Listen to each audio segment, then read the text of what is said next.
keep them in your prayers. They were hit with a hurricane with 185 mile per hour winds. And we've, in Florida's history, have seen exactly one hurricane make landfall at 185 mile per hour, the Labor Day hurricane in 1935. And so they are in a really precarious situation. This storm is slowing down. It's likely to continue to administer really significant punishment over the next day. As of 5 o'clock, the storm was about 175 miles east of Palm Beach and moving to the west at 5 miles per hour. We are continuing to make all necessary precautions and urging people out in the state of Florida to make their preparations, heed evacuation orders. Now, this storm has tracked further west slightly, but still further west than we had hoped. I mean, we were hoped that it would air on the eastern side of that track. It's aired a little bit closer to the Florida coast. The storm has slowed down, but we do need it to slow down just a little bit more to ensure when it turns north that it's not impacting directly the Florida coast. And we cannot say that that is not a possibility. And so I think it's important that we prepare for this to potentially make landfall here. I held a conference call with members of the Florida legislature, with all the county emergency management directors. The good news is we've worked great with the counties. We're all working together. My wife, the First Lady, put out a public service announcement this afternoon with an important message for people to listen to their local authorities and have an evacuation plan ready if you are ordered to evacuate. Safety comes first, and you don't want to mess with a storm that is going at 185 miles per hour. And her PSA is posted on social media. So we now have we've seen a significant increase in watches and warnings. A hurricane warning is in effect for Palm Beach, Martin, St. Lucie, Indian River, and Brevard counties, and a storm surge warning is in effect for those counties. A hurricane watch is in effect for Volusia County, and so is a storm surge watch. Now, there will absolutely be additional hurricane warnings and watches all the way up to the Georgia border on the east coast of Florida. So you can pretty much set your clock to that. And you could see tropical storm force winds arriving on Florida's Treasure Coast as early as late tonight. And of course, you have storm surge in places like Jupiter Inlet, forecast to be between 4 and 7 feet. There's a number of evacuation orders that have been issued. Volusia County, Indian River County, Duval County, Nassau County, and St. Johns County. They've all issued new orders today. And of course, Martin, Palm Beach, Brevard, St. Lucie had issued orders already. We've also have a number of counties that have issued voluntary evacuation orders: Osceola, Glades, Hendry, Okeechobee, Highland.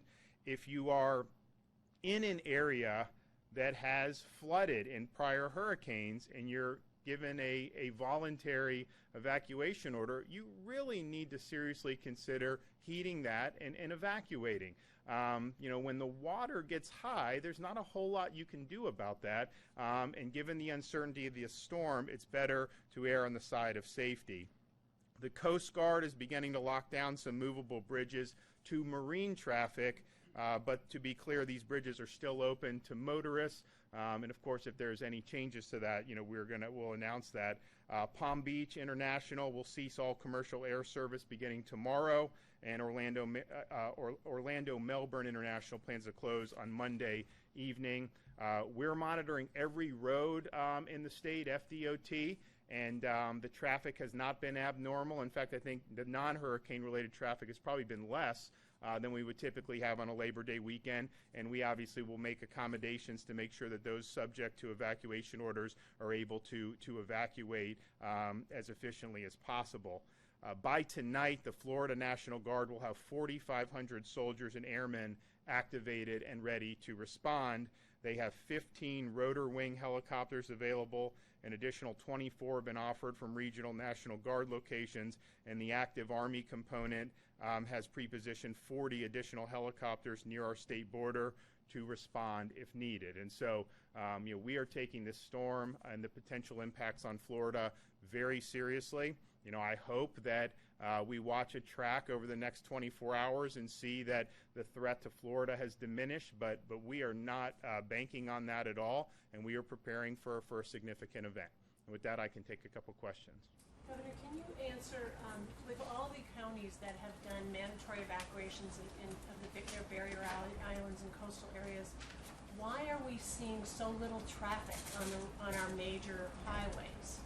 Well, I think part of it is the traffic overall. This is not the typical Labor Day weekend, given that you had hurricane news going on really for several days now. Probably even at the beginning of the week, I think we were starting to look at this. And so I think that probably impacted the natural traffic. And I also think that if you look at, say, Palm Beach County, those evacuation zones A and B, that's a high percentage of seasonal residents. A lot of those folks on that coast are not necessarily staying in Florida in August and September. And so but I think that folks have been willing to take steps to prepare. I mean, you saw people lining up for gas. You saw water flying off the shelves. And, people have been through this drill before, so sometimes there can be message fatigue.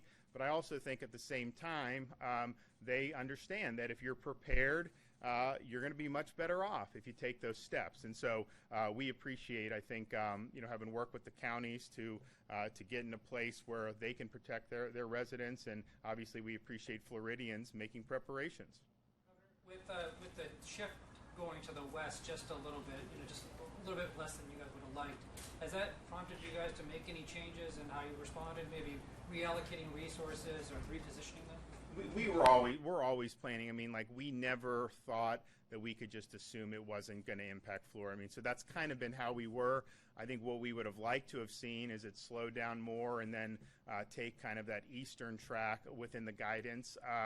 Because it would have been good to tell people that, but we're certainly not going to tell people that if that's not what's going to happen. So I think the resources have been ready because when you have a storm of this magnitude, I mean, even the track that keeps it off the coast, it ain't like it's 100 miles off the coast. I mean, it gets to be about 25 miles off the coast in some areas, and so that's way too close for comfort, even if that were gospel. So, it hasn't changed anything we've done. I think once we knew it was going to be more of an East Coast event, we started having the resources more focused on that. I mean, you remember 3 or 4 days ago, it was not out of the question that you had a southern hit in South Florida coming out to the Gulf of Mexico and then hitting the Panhandle. That obviously would have been a major challenge when you're talking about the most populated part of the state, a state in part of Southwest Florida that had just been hit by Irma 2 years ago, and then the Panhandle potentially where the Michael victims were. And so that was really a problem. Now the resources, we know where the guard's going to be needed. We know where FHP and DOT are going to need to help with the roads. The utilities have a better sense of where they're going to need to go when power goes out. And so in that sense, I think that it's made it a more focused effort, which our state this big, that's just, there's logistical challenges sometimes, but I think we kind of know where the issues will be.